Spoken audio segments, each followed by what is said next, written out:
It's hard to unify the country, though, with the news media being so split up. Ever said anything bigoted? Has Trump ever said anything bigoted? He doesn't represent. He won't answer that. He does not represent the president, and he doesn't. People tend to be connected to other similar-minded people, and so then that can lead to polarization because, you know, if the two separate groups are only talking to each other, they can, you know, sort of get feedback loops where they get more and more extreme. If you have two parties in echo chambers, but one party is able to draw some members of the other party into their own echo chamber, then the people that get drawn in, even though they don't like that party, they're more likely to vote in that direction because they think everybody else is going to vote that way. But it is important to point out what is a blatant left-wing double standard in this country. The hypocrisy on the Republican side for the last few years, I can't even fathom. As adults continue to find new ways to disagree, some kids are working hard to learn better ways to communicate and debate the more challenging topics of our time.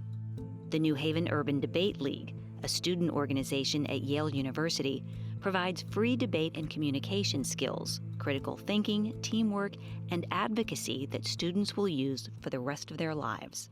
This practice is a little bit different than most of our practices just because we're done in terms of tournaments for the semester. It's going to be a little bit more laid back. We'll go over what we saw in the last tournament and kind of what we learned, a lot of it.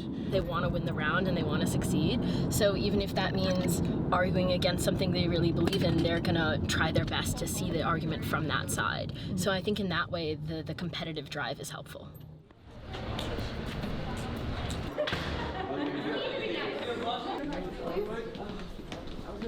So you guys know that that was it. That was our last tournament of the semester.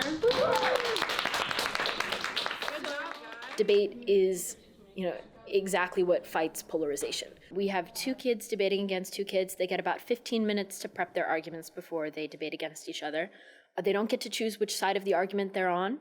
The issues that we give them, we talk about them in advance, but they don't actually know the resolution, what they're actually arguing until right before the round. Debate is learning about both sides of the argument. So, you know, no matter what you believe in, you're going to have to get up and talk about something and try your hardest to win the argument from that side.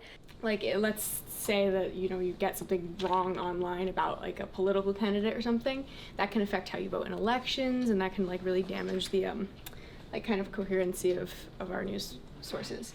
There's a competitive incentive to win, so you're trying your hardest to find the best arguments for and against your position. And our first contention was that banning fake news or censoring fake news destroys the purpose of social media. So we did. Awesome. Okay, so if you have notes from your last round, we're gonna do like a quick look at how their final round went and what they said and the arguments that they made, and then we'll go over into what everybody else did, if that's good.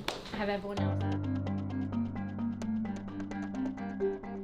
Debate is about being able to justify your opinions. So, you know, I remember in high school having really strong opinions about things, and then you go into a debate and you really have to explain why.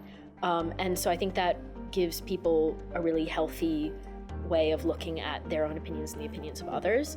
And I think also a really, really important part of debate is learning effective communication.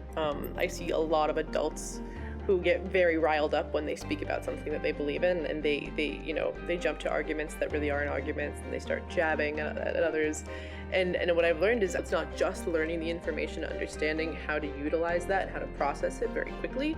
It's also how to very effectively communicate that. So, you know, not only are you getting your point across, but you're creating a good conversation. I think we're very aware that we are the generation that is going to see the consequences of what happens to our democracy, what happens to our planet, and there is a growing sense of urgency. It's really upfront and personal in terms of them realizing that, you know, things that they're debating right now are things that are in their hands currently at the same time. I could be doing something about this if I wanted to, because I could tell right now that I have the brain power to be doing something about this, so maybe I should. The work that they're doing for an extracurricular activity kind of forces them to look at reality.